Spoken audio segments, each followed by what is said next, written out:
So, welcome everybody to Australian Hypnosis Conference. I'm here with Reg Blackwood, the hypnotist, the stage hypnotist, and he's going to ice break me because that's his topic today. We haven't practiced this. This is a jump in and do it. So, Reg, ice break me.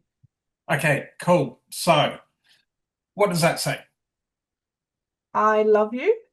Now, I can see why you might have reached that conclusion, but would you be surprised to actually see that it's just complete gobbledygook? Yeah, it is. J1. Yeah.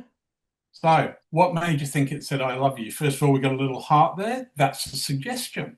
Yeah, So, yeah. the suggestion is when we see a heart like that, it's a symbol that's internationally known. So, we expect that what we see underneath is going to say something. And Oh, in fact, those letters, if you cover them up, it does look like it. Even now we know that it's not. yeah, yeah, yeah.